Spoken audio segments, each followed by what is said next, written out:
Over to you Shikha ma'am.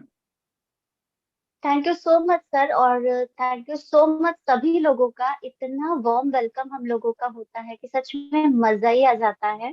और yes, यही चीज है जो नेक्स्ट वीक के लिए भी अपना एक डे सिक्योर करने के लिए पहले से फोर्स करता है कि नहीं, पहले से बुक कर दो, नहीं तो किसी और का भी बुक हो जाएगा। तो यस, ये चीजें हैं जो हम लोगों को मोटिवेट करती है। ये आप लोगों की केयरिंग है हम लोगों के प्रति। ये हमारा एक दूसरे के प्रति केयर है कि अगर शायद हमें जो नॉलेज है वो हम आप लोगों के साथ शेयर करते हैं तो उससे हमारा भी इन्हांसमेंट होगा, साथ ही साथ आप लोगों का भी फायदा होगा। ये केयरिंग है, आपकी हमारे प्रति, हमारी आपके प्रति, हमारी हमारे मेंटोर्स के प्रति, मेंटोर्स की हमारे प्रति एक सीधा सा रिलेशन बिल्डअप है हम लोगों का। और आज का जो सेशन है वो भी हम लोगों का केयरिंग पे ही बेस्ड है। केयरिंग का सीधा सीधा मतलब है एक दूसरे की देखभाल करना। अब यहाँ पे केयरिंग बहुत सारी चीजों के लिए हम लोग कहते हैं ना, बचपन से भी सिखाते हैं बच्चों को भी। शेयरिंग इज केयरिंग, एक टॉफी दे देते हैं और हम कहते हैं कि अगर बहन भी है या भाई भी है तो हम पहले उसको नोटिस करते हैं कि वो खुद से दे रहा है या नहीं। और अगर वो दे देता है तो हम अप्रिशिएट करते हैं, और अगर वो बच्चा नहीं देता है तो हम उसे डांटते नहीं हैं, हम उसे समझाते हैं कि वो आपका दीदी है या आपके भाई है या आपका छोटा बहन है या छोटी बहन है या छोटा भाई है। तो आपको उसको क्या करना चाहिए, मिल बांट के खाना चाहिए या मिल बांट के इस्तेमाल करना चाहिए, चीजों को शेयरिंग सिखाता है। और शेयरिंग होती है तो शेयरिंग कहीं ना कहीं केयरिंग दिखाती है। और इसी पे ही आज हम लोगों का बेस्ड है सेशन, केयरिंग पे। केयरिंग का सीधा सीधा सा मतलब है किसी को भी हार्म नहीं पहुंचाना। और ये केयरिंग हमारा सबसे पहले जब हम इस दुनिया में आते हैं तो हमारे माँ के प्रति होती है, फिर हमारे आसपास के सभी उन रिलेशन से होती है, फादर से होती है, हमारे ग्रैंड पेरेंट्स से होती है, हमारे और भी जो बिलवेड वंस होते हैं उन लोगों के प्रति होती है। एंड 1 से 1.5 साल, 2 साल, 3 साल जब हम बड़े होते जाते हैं तब तक केयरिंग हमारे हमारे पेरेंट्स करते हैं। देन जब हम अपना लुक आफ्टर करने के लायक होते हैं तो हम अपनी तैयारी खुद करते हैं, हम अपनी देखभाल करते हैं। तो ये चीजें सिंपली हो गई कि हम अपनी केयर किस तरीके से करते हैं, हम अपने बड़ों की केयर कैसे करते हैं, छोटों की केयर कैसे करते हैं। सिंपली इसी चीज में हम लोगों का एक मेन पार्ट हमारा खुद के प्रति भी केयर होना चाहिए। ठीक है, हर किसी की केयर करना जरूरी है। आपका, आपके जो भी बिलवेड वंस है वो आपसे एल्डर हो सकते हैं, आपसे यंगर हो सकते हैं, लेकिन उसमें कहीं ना कहीं आपका खुद के प्रति केयरिंग होना भी बनता है। हो सकता है मेरे सेशन में कुछ चीजें ऐसी हो, शायद जी लगे कि ये चीज ऐसी नहीं होती है, ये शायद गलत है, तो उसके लिए क्षमा कीजिएगा। बट ऐसा होता है कि कई बार हम लोग बहुत सारी चीजें यानी किसी को प्लीज करने के लिए खुद को कॉम्प्रोमाइज की लाइफ प्रोवाइड करते हैं कि शायद अगर हम यहाँ पर थोड़ा सा संकुचित हो जाए तो अगला खुश हो जाएगा। उसमें कहीं ना कहीं हम अपने साथ एक सेटलमेंट करते हैं, राइट। तो सेटलमेंट क्या हो सकती है, जैसे मान लीजिए बीइंग अ हाउसवाइफ और एक वर्किंग वुमन, मैं यहाँ पर अगर बताऊं कि अर्ली मॉर्निंग अगर हम लोग सुबह सुबह जल्दी भागते हैं सारा काम करते हुए, तो जानना अगर हमें 8 बजे है तो हम 5 बजे से प्री प्लानिंग में होते हैं, क्योंकि उस ड्यूरेशन का वो सारा चीज हमें वाइंड करके जाना है। क्यों? क्योंकि हमारे पीछे जो लोग रह जाएंगे घर में उनकी केयरिंग जरूर। अच्छा भी है, बहुत अच्छा लगता है ये सारी चीजें, क्योंकि सबने सिखाया है, शुरू से दिमाग में ये चीजें भरी हुई हैं। और ये हमारा इंडियन कल्चर भी है कि केयर करना, राइट। उसमें होता क्या है, कई बार ऐसा होता है जल्दीबाजी में होता है कि हम भागते चले जाते हैं, भागते चले जाते हैं, और कहीं ना कहीं अपनी केयर करना भूल जाते हैं। निकल गए, सबका खाना वाना बना दिया, बट जल्दीबाजी में सिर्फ एक बाइट बिस्किट ले लिया या ब्रेड ले लिया या रोटी का एक टुकड़ा ले लिया, निकल के खाते हुए चले गए। मतलब एक प्रॉपर डाइट नहीं, जिसका नतीजा क्या होता है उस समय नहीं पता चलता, बिकॉज हम यंग एज में होते हैं ना। तो बहुत सारी चीजें हमें लगता है कोई छोड़ो, ध्यान ये ऐसे तो थोड़ी होता है, इतना तो दिन भर खाते रहते हैं, ऐसा कुछ भी नहीं होता। बट पता कब चलता है, मे भी ये सेशन मेरा मुझे देने का मतलब ये हो, क्योंकि शायद मैं उस फेज में हूँ कि अब ना मैं बहुत छोटी हूँ ना मैं बहुत बड़ी हूँ। अब ना मुझे मेरे बड़े कभी टोकते हैं कि आपको ऐसे रहना चाहिए या वैसे रहना चाहिए, और मैं अब अपने से छोटे को टोकने लायक हो गई हूँ कि आपको ऐसे करना चाहिए, वैसे करना चाहिए, राइट। तो मैं कहीं ना कहीं उस फेज में हूँ कि मुझे दोनों चीजें दिखाई देती हैं। यानी कि मुझे ये अब पता है कि अब अगर मैंने अपनी केयर नहीं की, जो चीजें चली गई, जो समय हमारे पास से निकल गया, दैट इज ओके। बट अब जो हमारे पास टाइम है, ये बहुत प्रेशियस टाइम है। और ये इसलिए नहीं है क्योंकि मैं एटॉमिक कर रही हूँ, ये इसलिए है क्योंकि मेरे पास अब ऑप्शन है एटॉमिक के साथ, राइट। तो कोई भी इस सेशन को ये समझ के नहीं कि सेशन है, बिजनेस है, नहीं, ये केयरिंग है। क्योंकि हम सबको अपनी हेल्थ के प्रति, अपनी स्किन के प्रति, अपनी हेयर के प्रति, हर एक चीज के प्रति केयर करना जरूरी है। बिकॉज ये समय जब चला जाता है तो फिर आपके पास कुछ भी अफसोस के अलावा नहीं रह जाता। और आज मैं प्राउडली ये चीज कह सकती हूँ कि आज अगर हम स्किन केयर या हेयर केयर के बारे में बात कर रहे हैं तो हमारे पास एक सॉलिड प्रूफ है। पहले भी हम लोग कर सकते थे, बट पहले हमारे पास ऑप्शंस नहीं थे। अगर शायद उस समय भी हम लोग केयरिंग के लिए सोचते, तो ऐसा नहीं है कि नहीं सोचते होंगे, पहले भी लोग बहुत सारे सोचते थे और उसी वजह से बहुत सारे लोग बहुत सारी चीजों को ट्राई करने से कभी भी नहीं चूके। खासतौर से जो घर घर की मदर्स होती हैं, वो अपने घर की केयर करने के लिए हर एक वो चीज इस्तेमाल करना चाहती है जो उसकी फैमिली के लिए हेल्दी होती है, राइट। बट हम लेकर के तो हेल्दी लेकर आ रहे हैं, वीगन लेकर के आ रहे हैं, बट क्या वो उतना हेल्दी है? शायद नहीं। लेकिन अब हम लोगों के पास एटॉमिक के चलते एक ऑप्शन है, because we have natural products. अभी जितने भी प्रोडक्ट हैं, हम सिर्फ उसी के बारे में ही बात करेंगे। जो हमारे अपकमिंग प्रोडक्ट्स हैं उन पर हम तब चर्चा करेंगे जब वो हमारे पास हो जाएंगे। अभी हम सिंपली यहाँ पर अपनी दो चीजों की केयरिंग के बारे में बात करेंगे। एक तो जिसके बारे में ऑलरेडी मैंने बता दिया, that is self care. Self care में आपकी चार चीजें आती हैं। सबसे पहले तो आता है आपका खुद के प्रति केयर, राइट। सर मैं एक स्क्रीन शेयर करना चाहूंगी, बस मुझे बता दीजिएगा जब डिस्प्ले होगी तो।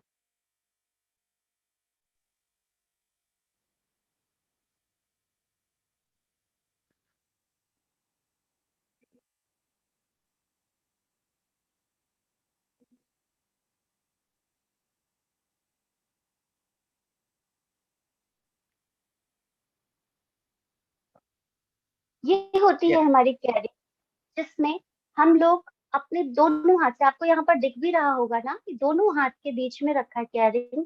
मतलब ये वो हाथ है जो आपकी देखभाल के लिए है। ये हाथ किसी का भी हो सकता है, आपका अपने बड़े हो या छोटों के लिए हो सकता है, आपके छोटे या बड़े का आपके लिए हो सकता है, आपके फ्रेंड का हो सकता है, आपके कोई भी हो सकता है जो आपकी केयर करता हो, उनका हाथ हो सकता है। यानी कि हमारे लिए हमारी लाइफ में हर एक चीज वैल्यू रखती है। Next we are talking about self care. अभी मैंने बोला कि हम बहुत सारी चीजों की केयर करते हैं, उसमें कहीं ना कहीं अगर कुछ छूट जाता है तो वो होता है हमारा सेल्फ केयर। क्योंकि ये ध्यान रखिएगा, हम अपनी केयर जब करेंगे तभी हम दूसरे की केयर अच्छे से कर पाएंगे। हम आज भी सबकी केयर करते हैं, लेकिन इसका ये मतलब कतई नहीं है कि हम अपनी केयर को भूल जाए या इग्नोर कर दें। हो सकता है आज हम अपने जितने लोगों की केयर कर रहे हैं बहुत अच्छे से कर रहे हैं, और खुद को अगर इग्नोर करते जा रहे हैं तो कब तक कर पाएंगे? अगर आज हमने अपने ऊपर ध्यान नहीं दिया तो कब तक उनकी केयर कर पाएंगे? शायद हम समय से पहले ही या तो टूट जाएंगे, या स्टेमिना कम हो जाएगी, या हम उस लायक नहीं हो पाएंगे कि हम उनकी केयर कर सके। तो बेटर है कि आज हम अपनी सेल्फ केयर करके उन लोगों की केयर करने के लिए अपने आप को ज्यादा दिन तक एमिनेंट बना करके रख सके, अपने आप को स्टेमिनाइज करके रख सके कि उनकी केयर हमेशा हम कर सके। उसके लिए सबसे पहले हम लोग बात करते हैं अपने चार चीजों की। हमारा जो भी सेल्फ केयर है, सबसे मेन छोटा सा एक एक्सप्लेनेशन ही बताना चाहूंगी जिसको मैंने समराइज करके रखा हुआ है कि self care is a crucial part of looking after your self as well as others. When you practice self-care, you practice feelings which boost motivation and self-esteem, leaving you with increased energy to support yourself as well as your loved ones. मतलब कि अगर आप खुद की care करते हैं तो ये ध्यान रखिएगा कि आप अपनी भी केयर तो कर ही रहे हैं, क्योंकि आप खुद पर उस समय फोकस्ड हैं। लेकिन उसके साथ साथ आप कहीं ना कहीं इनडायरेक्टली दूसरे लोगों के लिए अपने को तैयार कर रहे हैं तो इनडायरेक्टली आप उनकी भी केयर कर रही हैं, जिसकी वजह से अगर आपने अपना सेल्फ केयर किया ना, तो आपको कहीं ना कहीं खुद के लिए मोटिवेशन अपने आप मिलता है। फिर आपको शायद किसी और के द्वारा मोटिवेशन या सेल्फ एस्टीम की जरूरत नहीं पड़ेगी। वो एनर्जी जो आप कहीं बाहर में ढूंढते हैं, जो वाइब्स आप कहीं बाहर में ढूंढते हैं, वो वाइब्स आपको खुद ही इंटरनली मिलना शुरू हो जाएगी, because you are healthy from your entire internal energy. आपकी खुद की एनर्जी जो है ना, वो आपको इनोवेट करती है वहां। तो यहाँ पर है कि हम अपनी सेल्फ केयर कैसे कर सकते हैं। हम अपनी सेल्फ केयर 4 तरीके से कर सकते हैं। वो अपनी स्किन के प्रति हो सकता है, अपने हेयर के प्रति हो सकता है, अपने पर्सनल केयर के प्रति हो सकता है, अपने हेल्थ केयर के प्रति होता है। खुद से देखिए, कई बार होता है कि जब हम अपने आप को आईने में देखते हैं, शीशे में देखते हैं, और हमें लगता है कि हमारे चेहरे पे कहीं मुहासे हो गए हैं या दाने हो गए हैं, वो दोनों के लिए बात हो रही है, मेल फीमेल दोनों के लिए हो रही है, राइट। या हमारे चेहरे में कुछ झुर्रियां सी लग रही है, या कुछ डल सा लग रहा है चेहरा, आंखों के नीचे काले घेरे, तो आपको कैसी फीलिंग आती है? ऑब्वियसली हमारी जो खुद का मोराल होता है वो डाउन हो जाता है। अरे, कैसा लग रहा है चेहरा ना, कैसा थका थका सा लग रहा है।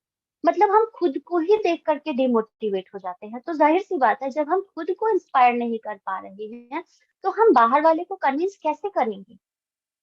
That means we need a skin care for myself. हमें दूसरे के लिए अपनी केयर नहीं करनी है, हमें खुद के लिए अपनी केयर करना जरूरी है। बालों को ही ले लीजिए, चाहे रीजन कुछ भी हो, आपके घर का पानी खराब हो, आप के पास फाइनेंशियल कंडीशन नहीं है कि आप अच्छे शैम्पू यूज कर सके, आप किसी ऐसे एरिया में रहते हैं जहाँ के पानी में कुछ हैवी एलिमेंट्स है जो नुकसान कर रहे हैं, आप जो प्रोडक्ट यूज कर रहे हैं वो बहुत ज्यादा केमिकलाइज्ड है, तो आपको वो फायदा नहीं कर रहे हैं, या आपका जो खाने पीने का जो रहन सहन है, डाइट है, वो प्रॉपर आपको नहीं मिल पा रही है, उस वजह से भी फर्क पड़ता है। आपके पास टेंशन बहुत है, तो भी आपके बाल अगर जा रहे हैं। और जब आप शीशे में देखते हैं कि आपका बाल पहले तो इतना लंबा घना मोटा था, अभी एकदम पूंछ जैसा हो गया है, बाल में जो मांग पड़ती थी पहले पतली लकीर की तरह होती थी, अभी चौड़ा सा रास्ता सा हो गया है। अभी आप जहां पर बाल पे कंघी फिराते थे वहां पर चिकना चांद हो गया है।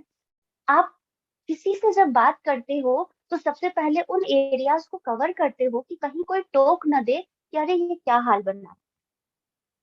सीधी सी बात है कि जब हम खुद को ही छुपाने लग रहे हैं, तो हम दूसरों के सामने अपने आप को कैसे इनहेंस कर पाएंगे? तो जाहिर सी बात है, चीजें इग्नोरेंस पे नहीं, चीजें अपनी ओर फोकस करने पे रहती है। ये चीजें कहना बहुत आसान है कि अरे, चेहरे का क्या, मेकअप से ढक लेंगे, हेयर केयर का क्या, विग लगा लेंगे। बट एक सिंपल सी चीज मैं बताऊं, मेकअप सिर्फ आपकी उन जो प्रॉब्लम्स है उनको ढकने का काम करता है, जबकि स्किन केयर आपकी उन प्रॉब्लम्स को हमेशा हटा के आपकी जो नेचुरल स्किन है, उस एज की नेचुरल स्किन जो है, उसको वापस लाने का काम करता है। यानी कि आप जिस एज में हो, उस एज में लाने का काम करता है।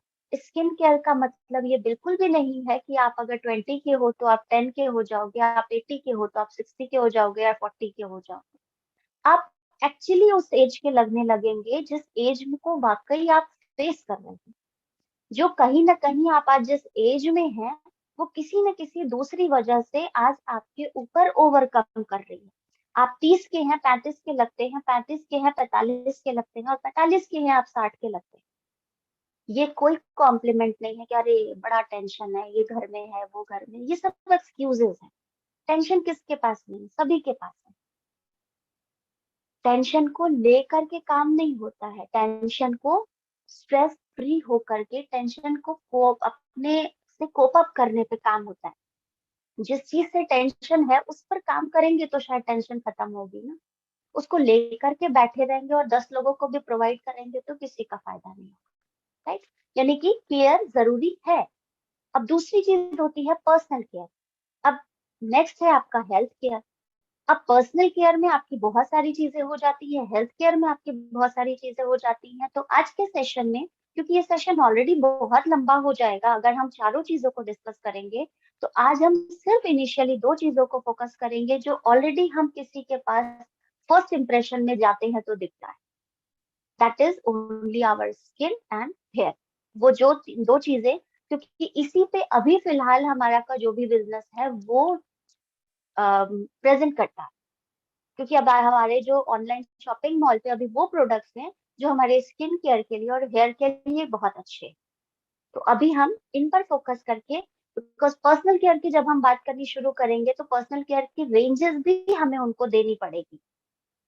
तो बेटर है कि हम उन चीजों के बारे में तब बात करें जब हमारे पास वो रेंजेस आ जाएंगे। और हेल्थ केयर जो कि सबसे मेन मुद्दा है, ये सभी चीजों के लिए बहुत जरूरी है, उसके लिए भी हमारे पास अभी कुछ लिमिटेड प्रोडक्ट्स हैं। तो हम इसको भी किसी दूसरे सेशन में, सेकंड पार्ट में इसको हम वाइंड अप करेंगे। आज हम सिर्फ बात करेंगे अपने स्किन केयर पे और हेयर पे। सबसे पहले है कि स्किन केयर की अगर हम बात करते हैं तो आपको ये जानना बहुत जरूरी है, हमेशा ध्यान रखिएगा कि when you are going to for your business purpose with someone या टू समवन, तो आपको अगर किसी को भी प्रोडक्ट सजेस्ट करें, कई बार होता है कि हम लोग किसी को भी प्रोडक्ट सजेस्ट कर देते हैं जो ऑफर में आया होता है, या उस प्रोडक्ट को सजेस्ट कर देते हैं जो मेरे पास स्टॉक है। कभी ऐसी गलती मत करिए। कभी भी किसी को अगर एक प्रॉपर कंज्यूमर बनाना है तो you will have to notify कि सामने वाले का स्किन टाइप कैसा है। क्योंकि अगर हम एक नॉर्मल बात करें तो हमारा जो स्किन टाइप होता है ना वो 5 तरीके का होता है, जैसा कि आपको यहाँ पर ऊपर में दिख भी रहा होगा। नॉर्मल स्किन टाइप होता है, नॉर्मल स्किन टाइप है यहाँ पर। और उसके बाद फिर आ रहा है यहाँ पर हमारा ड्राई स्किन, फिर आ रहा है हमारा यहाँ पर ऑयली स्किन, ड्राई स्किन, और फिर है हमारा कॉम्बिनेशन स्किन, एंड देन हमारा हो जाता है यहाँ पर आपका सेंसिटिव स्किन। अब ये आप कैसे पता करेंगे कि किसकी कौन सी स्किन है? तो सीधा सा फंडा है कि जब आपके सामने अगर कोई पर्सन है, उसको जिसकी स्किन जैसी होती है ना उसको पता होता है ना, तो आप बात करते हैं, आपको उनसे सिंपली पूछना है।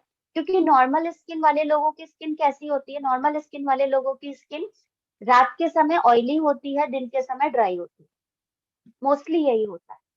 अगर जाड़े का दिन है तो होल टाइम वो ड्राई रहेगी। रात के समय जाकर के जब आप अर्ली मॉर्निंग उठते हैं तो आपके कुछ स्पेसिफिक एरिया, चाहे नाक का पोर्शन हो गया या चिन का पोर्शन, ये प्रूफ होते हैं, वहां पर हल्का सा ऑयल आपको दिखाई देगा। अदरवाइज समर्स में ऑयली होती है, विंटर्स में ड्राई होती है। ये नॉर्मल स्किन की पहचान है, मतलब जैसा स्किन जैसे सीजन होता है ना वैसी हो जाती है।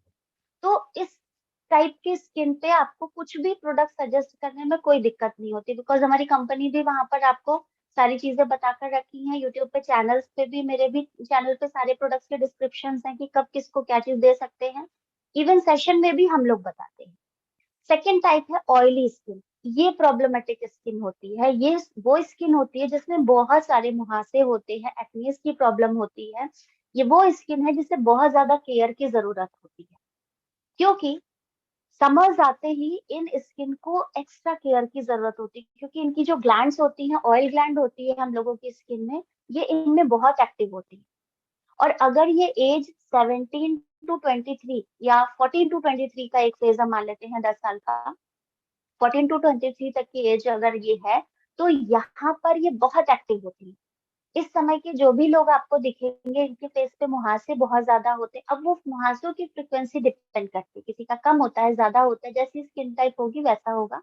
ऑयली ज्यादा है तो ज्यादा होंगे, ऑयली कम है तो कम होगा, राइट। तीसरा हो जाता है ड्राई स्किन। ड्राई स्किन का मतलब है कि चाहे वो सीजन कोई भी हो, समर्स हो, विंटर्स हो, what ever the season is, वो हमेशा खिंची खिंची सी रहती है। वो जरा सा भी कुछ भी कर लेना तो उनकी स्किन को बहुत ज्यादा नॉरिशमेंट की जरूरत होती है, उनको मॉइस्चराइजर बहुत ज्यादा चाहिए होता है, हाइड्रेट रहने की जरूरत होती है। क्योंकि उसका जो अंदर का वाटर ग्लैंड होता है, वाटर कंटेंट जो होता है ना बहुत कम होता है, राइट। नेक्स्ट होती है आपकी कॉम्बिनेशन स्किन। कॉम्बिनेशन स्किन का मतलब होता है जिसमें आपकी कभी ऑयली हो जाएगी, कभी उसका कुछ भी नहीं पता होता है, उसमें कभी पिंपल्स भी आ जाएंगे, कुछ भी चीजें उसके साथ हो सकती है, मतलब वो अकॉर्डिंग टू सीजन चेंज होती रहती है। नॉर्मल स्किन है कि आपका समर्स में ऑयली होगा, विंटर्स में ड्राई हो जाएगा, मानसून में मिला जुला रहेगा। लेकिन कॉम्बिनेशन का कुछ भी नहीं पता होता, वो अकॉर्डिंग टू नेचर या वेदर चेंज होता रहता है। मतलब अकॉर्डिंग टू कह सकते हैं ना कि जैसा सीजन रहेगा उसके अकॉर्डिंग वो चेंज हो जाएगा। And the last one is sensitive skin. ये बहुत जल्दी रेडनिंग हो जाती है, इनमें रैशेस हो जाते हैं, इनको कुछ भी जल्दी सूट नहीं करता, ये बहुत एलर्जेटिक होती है। हल्की सी चीजें भी अगर इनको ट्राई करना हो, आप हमेशा देखेंगे इनकी स्किन रेड बनी रहती है ऐसे लोगों की। ये होती है सेंसिटिव स्किन। इन लोगों को प्रोडक्ट देने के समय हमें बहुत सोच विचार के प्रोडक्ट देना होगा, क्योंकि इनको प्रोडक्ट देने के पहले इनको पहले एक टेस्टिमोनी देनी जरूरी पड़ती है। बिकॉज आपके लिए जो दूसरे को प्रोडक्ट बहुत अच्छे से सूट कर रहा है, इनको वही प्रोडक्ट नुकसान भी कर सकता है ना। तो हमेशा ये जानिए कि जब आप किसी के पास जा रहे हैं, तो सबसे पहले तो आपकी नॉलेज प्रॉपर हो।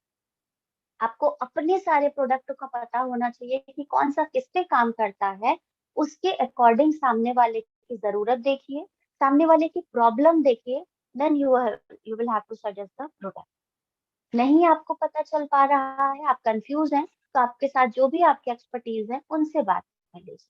कुछ भी नहीं है तो कंपनी के कस्टमर केयर पे भी आप कॉल करके वहां पर बात करके भी काम कर सकते हैं। मैसेज डाल दीजिए, मेल डाल दीजिए, वो रिप्लाई करते हैं, राइट। अदरवाइज कंपनी के खुद के चैनल पे भी बहुत सारी चीज, अगर आपको लगता है कि किसी के वीडियो से फायदा नहीं होता है, या हम बात नहीं करा पाते हैं, या किससे बात कराएं, तो वहां पर आपके पास बहुत सारे ऑप्शन। बट किसी को भी गलत प्रोडक्ट आप सजेस्ट कर देते हैं, या अगर किसी को नुकसान भी होता है, तो इमेज भी खराब होती है, एंड सेकेंड टाइम वो आपसे प्रोडक्ट लेने में हिचकिचाता है। तो it is better to know their skin type first. Next है सीक्रेट ऑफ हेल्दी स्किन। अभी हमारी अगर स्किन हमें हेल्दी चाहिए तो हमें क्या करना पड़ेगा? उसके लिए सबसे पहले कुछ स्टेप्स हमें फॉलो करने हैं। अब अगर हमारी स्किन ड्राई है, नॉर्मल है, तो इन लोगों के लिए हम लोगों को क्या करना है? तो सबसे पहले कुछ बेसिक चीजें हैं जो हम सभी लोगों को जानना जरूरी होती है। सबसे पहला स्टेप जो है अगर आपका स्किन केयर के लिए, तो फर्स्ट स्टेप होता है क्लींजर्स। क्लींजर्स मतलब स्किन को क्लीन करने के लिए, आपके फेस का एक्सेसिव ऑयल हटाने के लिए, आपके मेकअप को, डर्ट को, डेड स्किन सेल्स को हटाने के लिए, आपके हाइड्रेशन को मेंटेन करने के लिए क्लींजिंग बहुत जरूरी है। अभी मोस्टली लोग ऐसा है कि ऑफलाइन काम शुरू हो चुके हैं, सभी बाहर में जाएंगे तो आपको यूवी रेस का फॉलो करना पड़ता है, आपको डस्ट के साथ कॉम्प्रोमाइज करना पड़ता है। आप ट्रैफिक वगैरह में स्टक होते हैं तो वहां पर जो उसका धूल धुआं सारी चीजें होती हैं। अगर आप फील्ड एरिया में है तो वहां पे अलग से केमिकल्स वगैरह की चीजें मिलती हैं। मतलब सो मेनी थिंग्स आपको वहां पर प्रभावित करती हैं। तो आपका सबसे पहला काम क्या होना चाहिए? जैसे ही आप अपने घर पर रिटर्न होते हैं तो आपको क्लींजिंग करनी जरूरी है। घर पे आए, सबसे पहले हैंड वॉश वगैरह, वो तो खैर हम लोग का भी डेली रूटीन बन गया है। हैंड वॉश, अगर सीजन जो है आपका समर्स का है तो एक शावर लेना भी बनता है। बट अगर विंटर में है, या आपका जो जगह है बहुत ज्यादा कूल एरिया है, तो वहां पर आप शावर को अवॉइड करके आप सिंपली हल्के गीले कपड़े से हाथ पैर, जो भी आपका ओपन एरिया है, जो बाहर में खुले जगह पे आपके डायरेक्ट कांटेक्ट में आया है, उन जगहों को आप अच्छे से क्लीन कर लीजिए। फेस को वॉश करना बहुत जरूरी है, क्योंकि ये वो हिस्सा होता है जो सीधा फेस करता है इन सारी चीजों को, चाहे वो धूल हो, केमिकल हो, पोल्यूशन हो, कुछ भी। क्लींजर्स के रूप में हमारे पास डीप क्लींजिंग भी है, फोम क्लींजर भी। अब यहाँ पे फोम क्लींजर कभी यूज करना है, डीप क्लींजर कभी यूज करना है, ये भी प्रॉब्लम आती है। तो ये ध्यान रखिएगा, विंटर्स के समय में डीप क्लींजर का इस्तेमाल हम लोग ज्यादा करने के लिए कहते हैं। ज्यादा in the sense 1 to 1 day, मतलब हर दिन आपका deep cleansing, foam cleansing must होना चाहिए। बिकॉज विंटर्स में मैक्सिमम लोगों की स्किन ड्राई होने लगती है, क्योंकि हम पानी कम पीते हैं, है ना।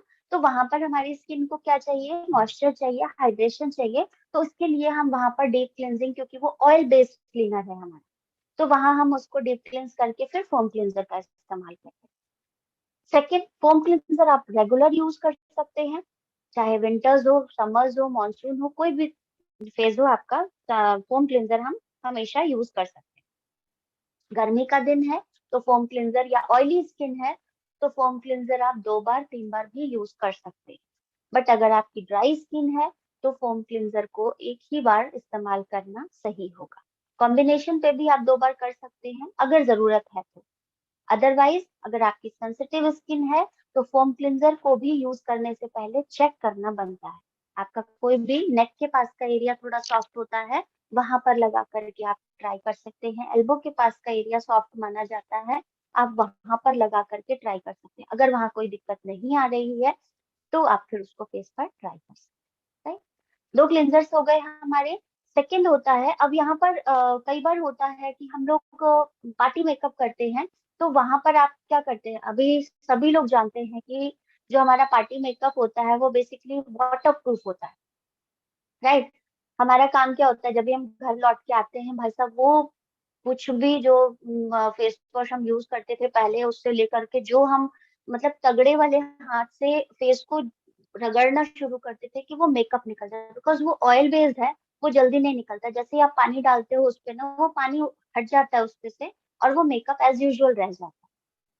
वो तब था समय जब आपके पास प्रोडक्ट्स नहीं थे, बट हमारे पास अब इवनिंग केयर के सेट में डीप क्लेंजिंग है, जिसको सिंपली आप लेकर के क्वालिटी अमाउंट में, उसके बाद उसको जेंटली मसाज करना। हमेशा ध्यान रखिएगा, कभी भी फेस की स्किन को जल्दीबाजी में या रगड़ रगड़ के साफ नहीं करना होता है, खास तौर से फीमेल्स को।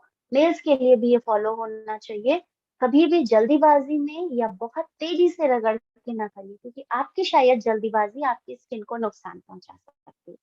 अगर टाइम नहीं है तो सिंपली फेस वॉश करके निकल जाइए, पानी से ऐसे ही धो के निकल जाइए। बट अगर फेस वॉश कर रहे हो आप, तो जेंटली अपने दोनों हाथ के फिंगर पोर से उन चीजों की मसाज करके आपको फेस वॉश करना चाहिए।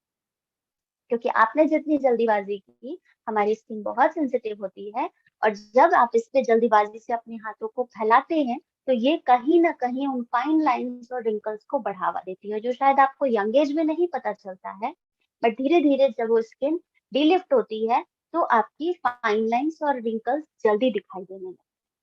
और शायद यही रीजन है, शायद नहीं, 100% यही रीजन है कि जो लेडीज या जो भी फीमेल वर्किंग वुमेन हो या हाउसवाइफ हो या जो भी हो, ये लोग फेशियल जो लोग भी बहुत ज्यादा कराते हैं, उनकी स्किन बहुत जल्दी ढलती है। और ये रीजन हो जाता है कि वो फेशियल के बिना रह नहीं सकते, बिकॉज एवरी टाइम जब वो फेशियल कराते हैं तो उनकी स्किन लिफ्टिंग की जाती है। वो मसाज का जो तरीका होता है ना, वो स्किन में सर्कुलेशन को मेंटेन करता है, स्किन लिफ्ट होती है, और अगले 15 से 20 दिन तक के लिए सही रहता है। बट जैसे ही उसका असर खत्म होता है, फिर वो डिलिफ्ट हो जाता है। तो पहले हमारे पास ऑप्शंस नहीं थे, बट माय डियर लेडीज, अब आपके पास ऑप्शन है। अब आप कोशिश ये करिए कि अपने घर पे ही अपना नेचुरल केयर करके अपनी स्किन को एनहांस कर सकते हैं। थर्ड थिंग, कि मेकअप रिमूवल के लिए मैंने आपको बताया कि आप उसको यूज कर सकते हैं। और सेंसिटिव स्किन जो भी है हम लोगों की, वहां पर हम लोग की चाहे ड्राई हो या वहां पे ऑयल बेस्ड क्लींजर्स का यूज करें। अगर आपकी स्किन बहुत ज्यादा सेंसिटिव है ना, तो वहां पर डीप क्लींजर का इस्तेमाल सही रहेगा। और ऑयली है, एक्ने प्रोन है, तो वहां पर भी आपके लिए कोशिश ये करिए कि डीप क्लींजर का कम इस्तेमाल करके, करना जरूरी है, क्योंकि डीप क्लींजर के इस्तेमाल से क्या होता है, वो एक्सेसिव ऑयल्स को खींचने की कोशिश करता है, वो उसको सक करता है और बाहर की तरफ निकालता है। तो डीप क्लेंजर का अमाउंट बिल्कुल लेस होना चाहिए ऑयली स्किन में। समर्स में, विंटर्स में आप कर सकते हो रेगुलरली, बट समर्स में थोड़ा सा ध्यान देने का जरूरत है। जो हम पहले हर दिन कर रहे थे, अभी हमको वन डे छोड़ करके करना होगा इफ नीडेड। अगर आपको लगता है कि रात तक आपको जरूरत पड़ जाती है, तो आप यूज करिए, लेकिन पहले वाले क्वांटिटी से भी कम। राइट। नेक्स्ट जो हमारा तरीका होता है, दैट इज एक्सफोलिएंट्स का, एक्सफोलिएशन करने का। एक्सफोलिएशन मतलब आपकी स्किन की जो भी डेड स्किन सेल्स होती है उसको हटाने की। ध्यान रखिएगा, हमारी स्किन लगभग 24 आवर्स में ही अपने आप को रिन्यूअल कर लेती है, इसलिए। और ये भी तब होता है जब आपकी स्किन एज वाइज काम करती है, यानी कि शुरू के समय में हमारी स्किन जल्दी जल्दी अपने आप को रिन्यू करती है। और यही रीजन है कि हम जब अपनी यंग एज पे होते हैं बहुत अच्छे लगते हैं, जैसे जैसे यूथ होता, एल्डर वन में जाते, चेंज होते जाते हैं, अपनी ओल्डर एज में जाते हैं, हमारी स्किन जो होती है वो ड्राई, फिर रिंकल, फाइन लाइंस, और फिर वो बढ़िया वाली झुर्रियां जो है वो दिखना शुरू हो जाती है। तो रीजन वही है, आपको यहाँ पर एक्सफोलिएशन करना है। आपको क्या करना है, आपको उस डेड स्किन सेल्स को हटाना है, क्योंकि अगर वो नहीं हटेंगे तो वो पैची लेयर के रूप में कहीं ना कहीं भरती रहेंगी, और फिर वो कहीं ना कहीं प्रॉब्लम क्रिएट करेंगी, और अलग तरह की एलर्जीज या खुजली या फोड़े फुंसी इन सारी चीजों की भी ग्रोथ में बहुत अच्छे से हेल्प करेंगे। तो एक्सफोलिएशन बनता है। इसके लिए पहले भी हम लोग बहुत सारी चीजें करते थे। अभी हमारे पास ऑप्शन में क्या है, हमारा पीलिंग जेल। पहले हम एक्सफोलिएशन में स्क्रब्स यूज करते थे, स्क्रब्स जो होते थे वो दानेदार रूप में होते थे। अभी आपके पास क्या है, जेल है, जो आपको सॉफ्टली जेंटली आपकी एक्सफोलिएशन को करने में हेल्प करता है। अब आपने जब एक्सफोलिएशन कर लिया, जेल को यूज करने के लिए 2 से 3 मिनट तक हल्की मसाज कर ली, अगर आप वीकली कर रहे हैं तो, या 15 दिन पे करते हैं तो आपने 2 से 3 मिनट 5 मिनट तक के लिए मसाज कर ली, उसके बाद से 2-3 मिनट के लिए छोड़ दीजिए और उसके बाद फिर से मसाज करेंगे। आप खुद वहां पर फील करेंगे कि डेड स्किन सेल्स दिख रही है। बट अगर आपका foam cleanser, deep cleanser regular routine में है, तो वहां पर जब आप पीलिंग जेल को यूज करते हैं तो आपका डेड स्किन सेल मिनिमाइज हो जाता है या नहीं भी होता है। तो उसमें कुछ भी घबराने वाली बात नहीं है कि प्रोडक्ट काम नहीं कर रहा है। वो इसलिए नहीं हो रहा है क्योंकि आपकी डेड स्किन सेल्स तुरंत आपने फोम क्लिनजर के थ्रू हटा दी। हर बार रिप्लेनिश आप करते जा रहे हो तो वो बन नहीं पा रही है, यानी कि आपकी केयरिंग अच्छे से हो रही है। राइट। अब यहाँ पर एक्सफोलिएशन के लिए भी बहुत सारी चीजें होती हैं कि एक्सफोलिएशन क्यों जरूरी होता है। डेड स्किन सेल को हटाने के लिए तो होता ही है, ब्राइटेंस करने के लिए भी, स्किन के टोन को इवन करने के लिए भी एक्सफोलिएशन जरूरी है। पिगमेंटेशन को हटाने के लिए भी हेल्प करता है, पोर्स को अनक्लॉग करने के लिए जरूरी होता है, और फाइन लाइंस और रिंकल्स को भी कम करने के लिए हेल्प होता है। कई बार एक्सफोलिएशन दो तरीके से होते हैं, एक होता है फिजिकली, एक होता है केमिकली। अभी फिजिकली की अगर मैं बात करूं तो फिजिकली हम लोग कैसे करते थे। आपने देखा होगा कि जैसे जो लोग पार्लर वगैरह में जाते हैं, आपने देखा होगा वो टूल यूज करते हैं। वो जितने भी ब्लैक हेड्स वगैरह होंगे या आपके जो व्हाइट हेड्स वगैरह होते हैं, उनको एक स्कैल्पल की तरह टूल होता है, आपके नाक को स्ट्रेच करेंगे और उससे धीरे धीरे दबा दबा के निकालना शुरू करते हैं। पहले तो उन्होंने मसाज कर दी जिससे वो ऊपर की ओर आ जाते हैं, फिर वो निकाल निकाल के उसको हटाने की कोशिश करते हैं। या सर्टेनली वो कुछ आपका कुछ ऐसा ट्रीटमेंट करते हैं, वो मास्क की तरह ही, जैसे हम लोग एक्सफोलिएशन करते हैं तो मास्क भी जो हम लोग लगाते हैं, it's also a kind of exfoliation, कि जो भी आपने जेल से वो सारी चीजों को बाहर किया है वो आपका इमीडिएट वॉश ऑफ हो जाता है। बट टूल की तरह क्या होता है, वो पेनफुल भी होता है और आपका नुकसान भी करता है कहीं। या हम ब्रशेस से करते हैं, स्किन का मतलब सिर्फ फेस स्किन की नहीं होती है, ऑल ओवर द बॉडी की स्किन की बात हम यहाँ पे अगर करें तो हम एक्सफोलिएशन के लिए क्या यूज करते हैं, ब्रशेस यूज करते हैं या हम स्पॉन्जेस यूज करते हैं। नॉर्मली हम शावर लेने के समय भी इन चीजों का इस्तेमाल करते हैं। पहले के जमाने में वो तोड़ी होती थी, तोड़ी को सुखा करके यूज किया जाता था, हमारे यहाँ उसको खुज्जा कहते हैं। ड्राई करके उसको लूफा बना करके यूज करते थे। वो पानी में डाल दिया जाता था, जैसे ही वो मतलब मोटी हो जाती हैं तो उनको सुखा देते हैं, या सूख भी जाती हैं खुद भी अपने से, तो उनको वाटर में ड्राई डाल दिया जाता है कुछ दिन के लिए, तो ऊपर की लेयर हट जाती है और जितना उसका फ्रूट वाला एरिया होता है वो सारा उस लूफा में चेंज हो जाता है। बट अभी रेडीमेड लूफा बन के आते हैं या आपका प्यूमिक स्टोन आता है। ये सारी चीजें हम क्यों यूज करते हैं, हम एक्सफोलिएशन के लिए यूज करते हैं। या एक स्टील ब्रश आता है जिससे आप पैरों के भी जो फुट स्क्रब करने के लिए यूज करते हैं, या अपने एल्बो के एरिया या जो भी आपका वो डेड स्किन पार्ट होता है उसको हटाने के लिए यूज करते हैं। राइट। दूसरा होता है केमिकल ट्रीटमेंट। केमिकल ट्रीटमेंट में क्या करते हैं, इसमें ये लोग लैक्टिक ग्लाइकोलिक एसिड होता है, सैलिसिलिक एसिड वगैरह होता है, जिसको डिसॉल्व करने का काम करते हैं। या ये काम करते हैं लेजर थेरेपी के द्वारा भी, जिसे हम लोग परमानेंट सोल्यूशन कहते हैं ना कई बारी, ये भी किया जाता है। बट हमेशा ध्यान रखिएगा, केमिकल चीज केमिकल ही होती है, आपकी वो चीजों को डिसॉल्व तो करेगी, बट कहीं ना कहीं एक लॉन्ग टर्म नुकसान, जो कि कहीं ना कहीं कैंसर भी हो सकता है, उस पर भी आपको घसीट कर ले जा सकता है। तो ये बिल्कुल जरूरी नहीं है कि अगर आप किसी केमिकल को इस्तेमाल कर रहे हैं तो वो एक टेम्परेरी सोल्यूशन, मे बी आपके लिए वो टेम्परेरी सोल्यूशन दे गया है सफाई के लिए, लेकिन हो सकता है कुछ एक परमानेंट एलर्जी या कुछ चीजें आपको वो दे करके जाए, बिकॉज केमिकल है तो नुकसान करता है। लेजर थेरेपी की भी बात करें, क्योंकि ये रेस बेस्ड होती है तो डेफिनेटली बहुत नुकसान करती है इमीडिएटली। आजकल लोगों में पैशन चला हुआ है टैटूज बनवाने का, या कुछ इस तरीके के भी लेजर थेरेपीज करा करके, जैसे जनरल अगर मैं बात करूँ तो थ्रेडिंग वगैरह के लिए भी लेडीज जो है लेजर थेरेपी का इस्तेमाल करती हैं कि बार बार थ्रेडिंग ना करवाना पड़े, तो वो लेजर के थ्रू उसको करवा देती हैं। Please avoid it. इन सारी चीजों से आपका एक बार जरूर समय लगता है, लेकिन ये कहीं ना कहीं लॉन्ग टर्म में नुकसान बहुत करते हैं। और अब तो खैर हमारे पास इन सारी चीजों का सोल्यूशन हमारा इवनिंग केयर का सेट है, जो ऑलरेडी हमारे इन सारी चीजों के लिए बहुत अच्छे तरीके से काम करता है। तो मुझे नहीं लगता है कि हमें और किसी भी प्रोडक्ट पर जाना चाहिए।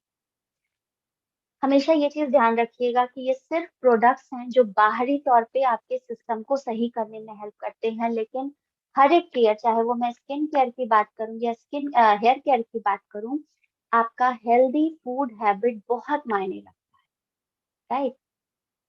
नेक्स्ट चीज जो है, समझने वाली बात यहाँ पे ये भी है कि अगर जैसे कुछ स्किन होती है जिसमें एलर्जी होती है, एक्जिमा होता है, या बहुत सारी प्रॉब्लम कई बार हो जाती है कि इसके अलावा जैसे कुछ हफ्ते में खत्म हो जाती है, कुछ महीनों में भी खत्म हो जाती है, या कई बार होता है कि हम लोग कोई प्रोडक्ट लगाते हैं तो उससे भी एलर्जी होता है, बर्निंग टाइप हो जाता है ना। तो वहां पे भी आपको क्या यूज करना है, एक्सफोलिएशन का काम करना है, लेकिन जेंटली। अगर किसी को किसी भी प्रोडक्ट से बर्निंग जैसी प्रॉब्लम हो रही है, लगता है कि हाँ वो पैचेस जैसे बनने लगे हैं या स्किन वहां की थोड़ी सी झुलस रही है, सबसे पहले तो कुछ दिन उसके अमाउंट को कम कर दीजिए या कुछ दिन के लिए बंद कर दीजिए, राइट।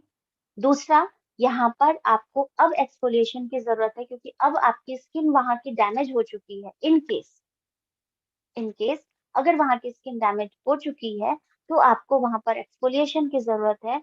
तो 1 से 2 दिन का रेस्ट दीजिए, उसके बाद एक्सफोलिएशन का काम करिएगा। और एक्सफोलिएशन करते समय हमेशा ध्यान रखिएगा कि आपकी स्किन की प्रॉब्लम कितनी गहरी है और आप किस तरीके का एक्सफोलिएशन यूज कर रहे हैं। यूज करने का तरीका कभी भी रगड़ के नहीं होना चाहिए, क्योंकि हो सकता है आपके हिसाब से वो डेड स्किन ही है, लेकिन वो अभी आधी अधूरी डेड स्किन हो जो आपकी एक लाइव सेल्स को भी हटा दे। तो इन चीजों का ध्यान रखेंगे हम लोग। तो चीजें बहुत सारी हैं डिस्कशन के लिए, लेकिन हम लोगों को यहाँ पर समय के अकॉर्डिंग काम करना, बहुत सारी चीजें मुझे भी बतानी है आप लोगों को, क्योंकि जब एक सेशन तैयार होता है तो एक सेशन नहीं तैयार होता है, तैयार होता है पूरा उससे रिलेटेड चीजें, जो शायद हर किसी के क्वेश्चन को सॉर्ट करने की हेल्प। थर्ड, अब जब हमने एक्सफोलिएशन कर लिया, हमारी डेड स्किन सेल्स हट गई, अब हमारी सिर्फ न्यू न्यू स्किन अब हो गई है। तो अब इस स्किन को क्या है, जैसे एक न्यूबॉर्न बच्चा होता है उसको केयरिंग की जरूरत होती है, वैसे ही हमारी स्किन को भी क्या जरूरत पड़ेगी, मॉइस्चराइज करने की जरूरत पड़ेगी। मॉइस्चराइजर का काम होता है स्किन को मॉइस्चर देना, उसको लॉक करना, मतलब स्किन पर एक बैरियर की तरह काम करना है, कि जो उसके अंदर का हाइड्रेशन है, मॉइस्चराइजर है, उसको बाहर ना निकले। ये एक लॉकिंग प्रोसेस की तरह काम करता है, जो कि मॉर्निंग में तो जरूरी है ही, लेकिन इवनिंग में ऑप्शनल हो जाता है। बिकॉज जब हम काम से थके हारे आते हैं तो हम ऑलरेडी वहां पर फेस वॉश करके अपना मॉइस्चराइजर लगा चुके हैं। तो ये ध्यान रखिएगा कि जितने भी लोग हाइड्रा ब्राइटनिंग या फेम का सेट अगर मॉर्निंग में यूज कर रहे हैं, तो ये बिल्कुल भी जरूरी नहीं है कि आप उसको इवनिंग में भी कंप्लीट सेट करें, खास तौर से समर्स में। आपने अर्ली मॉर्निंग एक बार जो काम कर लिया, उसको शाम के समय सिर्फ फेस वॉश करने के बाद न्यूट्रिशन क्रीम लगा कर दे, ओके हो जाए। बट अगर आप उसको इवनिंग में ही ट्राई करते हैं, तो इट्स बेटर कि आप मॉर्निंग में सिर्फ फेस वॉश करके न्यूट्रिशन क्रीम, मतलब दोनों टाइम कंप्लीट प्रोसेस करने की जरूरत नहीं। बिकॉज ये ध्यान रखिएगा कि फेम का सेट जो है वो आपका विंटर्स में बहुत इफेक्टिवली काम करता है, बट समर्स में, क्योंकि इसके 5 स्टेप्स है जिसमें आपका लोशन है और न्यूट्रिशन क्रीम है, ये थोड़ा ऑयल बेस्ड होता है, ये मॉइस्चराइजिंग को मेंटेन करने के लिए होता है, तो मे बी आपकी स्किन थोड़ी ऑयली वहां पर होने लगे। तो चीजें अकॉर्डिंग टू सीजन यूज करनी होती है, हर प्रोडक्ट का अपना एक अलग वैल्यू है। इट्स नॉट नेसेसरी कि हम किसी को भी एक ही प्रोडक्ट दे करके हर किसी की प्रॉब्लम का सोल्यूशन निकाल सकें, राइट। प्रॉब्लम जैसी होगी सोल्यूशन उसके हिसाब से होगा। दूसरा ये है कि अगर आपने मॉर्निंग में, जैसे हम लोग कहीं बाहर जा रहे हैं, अगर हम घर में हैं तो सिर्फ मॉर्निंग में अगर हमने फेस वॉश कर लिया तो न्यूट्रिशन क्रीम से काम हो जाता है। अदरवाइज अगर आपने बाहर जाना है, तब वहां पे आप अपना स्किन रूटीन क्या रखेंगे, आपने अपना फेम का जो कंप्लीट सेट है अगर आपके पास है, वो आपने जो भी कर रहे होते हैं आप उस कंप्लीट सेट को यूज कर लिया। एंड लेटर ऑन, घर से निकलने से 15-20 मिनट पहले सनस्क्रीन जरूर अप्लाई करें। ये हैबिट बना लीजिए कि आप घर से बाहर जब निकल रहे हैं, बाकी सारी स्किन के लिए आपका बीज वाला सनस्क्रीन हम लोगों के लिए इफेक्टिव है, लेकिन ऑयली स्किन के लिए आपका व्हाइट वाला स्किन जो हम लोगों का सनस्क्रीन है वो इफेक्टिव। तो क्योंकि अब आप जान रहे हैं कि अब ये समर सीजन आ रहा है, धूप बहुत ज्यादा तेज होती है। वैसे तो विंटर्स में भी हम लोग मोस्टली सन रेज के लिए हम धूप में बैठते हैं, विटामिन डी भी मिलता है, साथ ही टैनिंग भी होती है। तो tanning is not a good thing. Tanning वहां पर कहीं ना कहीं हमारी स्किन को नुकसान करता है, और वहां पर हमारे को बेस्ट प्रोटेक्शन अगर कोई चीज प्रोवाइड करती है तो दैट इज सनस्क्रीन। तो अगर आप अर्ली मॉर्निंग निकल रहे हैं तो फेस वॉश कर लिया, कंप्लीट सेट कोई भी आप यूज करते हैं उस चीज को कंटिन्यू रखिए। निकलने से 15 से 20 मिनट पहले सनस्क्रीन लगा लीजिए। ऐसा नहीं कि बस लगाया सनस्क्रीन और निकल गए। क्यों? क्योंकि किसी भी चीज को आपके स्किन में एब्सॉर्ब होने में भी टाइम लगता है। वो कोई मैजिक नहीं है कि आपने बस, छाता नहीं है कोई कि आप बाहर निकल गए तुरंत लगा के कि प्रोटेक्ट हो जाएंगे, नहीं। उसको एटलीस्ट टाइम लगना चाहिए, तभी वो प्रॉपर अपना इफेक्ट देगा। पता चला हमने सनस्क्रीन लगा लिया, तुरंत घर से बाहर निकल गए, 10 मिनट में उस जगह पहुंच गए, उतने में सूरज भगवान जी अपना काम कर गए। फिर तो हम यही कहेंगे जी सनस्क्रीन तो काम ही नहीं कर रहा है। पता चला सनस्क्रीन का तो काम अब शुरू हुआ है, क्योंकि अब हम उस जगह पे पहुंच चुके हैं। तो कोशिश यही रहेगी कि अगर हम समझ में कहीं बाहर निकल रहे हैं, खासतौर से धूप में अगर बाहर निकल रहे हैं, तो सनस्क्रीन का इस्तेमाल 15-20 मिनट पहले करें। बारिश के समय अगर आप निकल रहे हैं तो कम से कम आधा घंटा पहले सनस्क्रीन जरूर रखें। सनस्क्रीन के लिए भी अगर मैं यहाँ पर एक, जब हमने सनस्क्रीन की बात करी तो थोड़ा सा सनस्क्रीन पे भी फोकस करेंगे कि सनस्क्रीन आपका नॉन निगोशिएबल एलिमेंट हो गया है आज की डेट में। बिकॉज हमारा जो इंडिया का टेम्परेचर है ना, ये वेरिएंट है, टेम्परेट है। हम जाड़े के दिन में बहुत ज्यादा जाड़ा भी फेस करते हैं, हम गर्मी के दिन में बहुत ज्यादा टेम्परेचर भी फेस करते हैं। तो इसका मतलब है कि हमारी जो ऑल ओवर द ईयर अगर हम कहें, तो हमारी स्किन टाइप भी अलग अलग चीजों को फेस करती है, वेदर भी हमारा चेंज होता है। और शायद यही रीजन है कि बहुत सारे हमारे प्रोडक्ट्स किसी एक जगह पे बहुत अच्छे से काम करते हैं, लेकिन दूसरे जगह पे उतने इफेक्टिवली काम नहीं कर पाते। इसीलिए ही मैंने सबसे पहले आप लोगों को क्या बताया है, स्किन टाइप नोटिस करना। एंड सेकेंड द थिंग जो बहुत जरूरी होता है, जिस टेम्परेचर में वो लोग रहते हैं, राइट। जैसे अगर हम अपने कश्मीर के लोगों की बात करें तो वहाँ का टेम्परेचर ठंडा है, अकॉर्डिंगली प्रोडक्ट सजेस्ट करेंगे। हम अगर साउथ की बात करते हैं तो टेम्परेचर गर्म होता है, अकॉर्डिंगली प्रोडक्ट सजेस्ट करेंगे। तो ये चीजें कुछ बेसिक चीजें हैं, शायद हम लोग, बहुत सारे लोग इन चीजों पर ध्यान नहीं देते। ये जानना बहुत जरूरी है। दूसरी चीज है, अब मैंने यहाँ पर आप लोगों को बताया था स्किन टाइप नॉर्मली होती है, इन सारी चीजों पे हमने डिस्कशन कर लिया है। बेस्ट ऑफ द थिंग कि अब हमको अगर यहाँ पर कुछ भी देखना है तो वो ये है कि हमें क्या करना है और क्या नहीं करना। करना क्या है वो हम सभी लोग जानते हैं, क्या नहीं करना है उसके बारे में हम बात करते हैं। सबसे पहले तो है, ये कुछ पॉइंट्स है जिनको हम सभी लोगों को ध्यान देना होगा। अवॉइड डायरेक्ट सनलाइट कभी भी।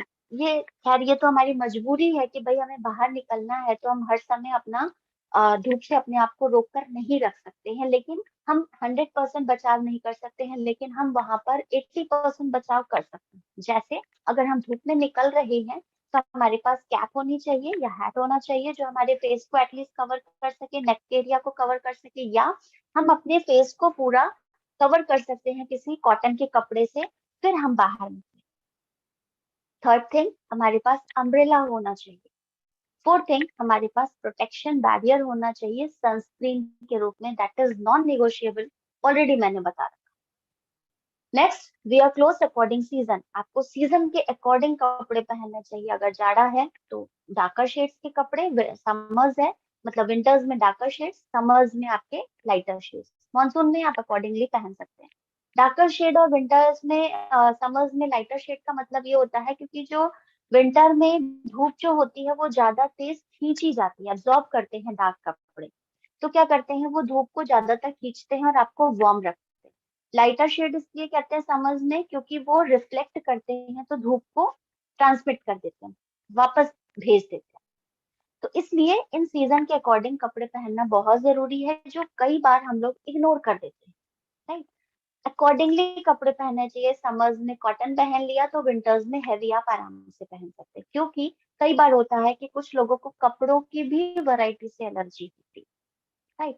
तो ये सब बेसिक चीजें हैं जो हमें ध्यान देना चाहिए। थर्ड थिंग, मैंने अभी भी आप लोग को बोला था, सारी चीजें आप कर लोगे, लेकिन बेस्ट पार्ट जो आपकी इन सारी चीजों में एक मेन पार्ट यूज होता है, that is healthy diet.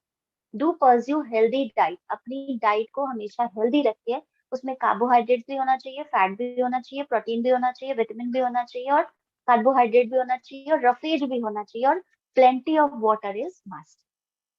Do face wash after returning home, already हमने इस पर डिस्कस किया है कि जब भी घर से कहीं वापस लौट के, बाहर से कहीं से वापस घर आते हैं, तो फेस वॉश मस्त है, क्योंकि ये वो एरिया है जो हर चीज को खुद पर झेलता है।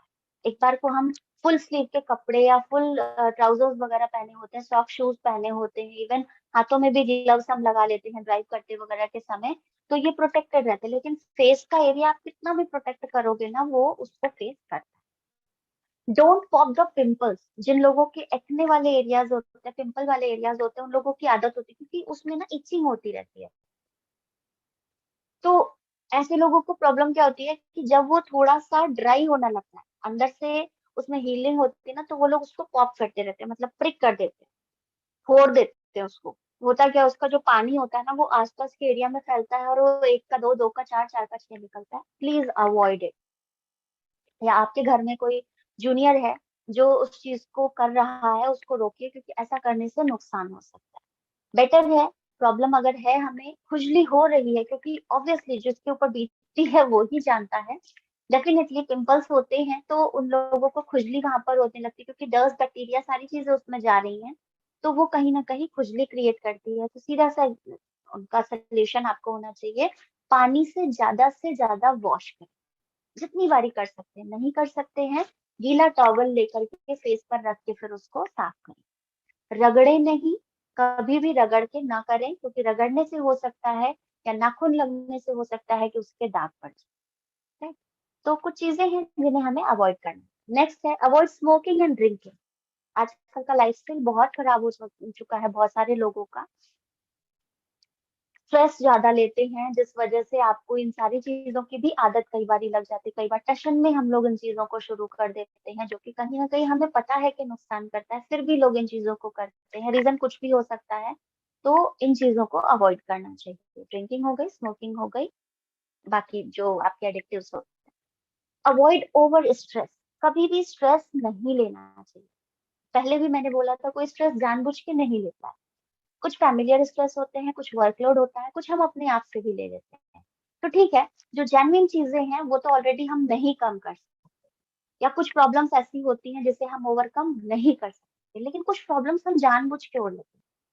कोई हंस दिया हमारे ऊपर, अच्छा उसने ऐसे कैसे हंस दिया, किसी ने कुछ बोला, उसने ऐसे कैसे बोला, उसकी हिम्मत कैसे हुई, मतलब हम खुद में ही कुड़ते रहते हैं, और कहीं ना कहीं अपने आप को ओवर स्टेट। तो इन चीजों को क्या करना चाहिए, लाइफ से इग्नोर करना चाहिए।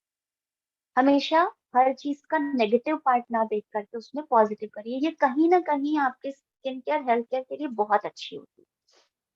जितना ज्यादा सोचेंगे, उतना ज्यादा आपके अंदर का जो बैड हॉर्मोन्स होता है वो बढ़ना शुरू हो जाएगा। आपके अंदर के जो भी बैड हॉर्मोन्स बढ़ेंगे, वो अदर एलिमेंट्स को सप्रेस करना शुरू करेंगे, और जो खराब वाले एलिमेंट्स होते हैं उनको बढ़ाना शुरू करेंगे। प्रॉब्लम बढ़ती जाती है। नेक्स्ट जो चीज है, अवॉइड ओवर मेकअप। आजकल चला है वो एयर ब्रश मेकअप का। हम शादियों में जाते हैं तो मेकअप आर्टिस्ट मेकअप करते हैं। एंड डू यू रिमेम्बर, आपने कभी देखा होगा, अगर आप किसी भी, मैं यहाँ पर मजाक नहीं कर रही हूँ, मैं सिंपल एक बात बताना चाहती हूँ कि ये आजकल का लोगों का देखा देखी वाला सिस्टम है, या जो भी है, हम खुद ही अपने स्किन को खराब करते हैं। और होता क्या है, कई बार इन सारी चीजों का भी असर हमारी निजी जिंदगी पर भी पड़ने लगता है, क्योंकि जिस बच्चे को या जिस लड़की को आपने बिल्कुल नॉर्मली देखा है, उसका चेहरा कुछ भी दिक्कत नहीं है, और वो बिल्कुल डार्कर, अगर इवन डार्कर कॉम्प्लेक्शन की है, या उसके फेस पे कोई प्रॉब्लम भी है, वो मेकअप के थ्रू पूरा छुपा दिया जाता है। और जब वो स्टेज पर आते हैं, जो भी बच्ची रहती है वो स्टेज पर आती है बिल्कुल different look, and next day when the makeup wash off, सोचो क्या स्थिति होती होगी। क्यों? क्योंकि एक दिन की तसल्ली, चाहे उस बच्ची की हो या उसके पेरेंट्स की हो या उसका जो भी स्पाउस हो उसकी हो या जिसकी भी हो, बट उस एक दिन की तसल्ली के बाद की पूरी जिंदगी कितनी बुरी हो जाती है, क्योंकि आप एक्सपेक्ट क्या करते हो और मिलता क्या, राइट? तो कोशिश ये करना चाहिए कि आपका जो भी नेचुरल लुक है उसको सिर्फ एनहांस करें। मैंने ये नहीं लिखा है कि मेकअप ना करें, मैंने ये लिखा है ओवर मेकअप ना करें। मतलब अगर आपके में कोई डिसेबिलिटी है, आपके में कोई प्रॉब्लम है, उसको छुपाने से बेटर है उसके लिए कुछ उपाय करें। और अगर आपको छुपाना भी है तो इतना हेवी मेकअप ना करें, क्योंकि उस मेकअप को उतारने के लिए आप जितनी मशक्कत करते हो ना, वो कहीं ना कहीं आपके ऊपर ही नुकसान करता है। उस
और नेक्स्ट है हम लोगों का हेयर केयर।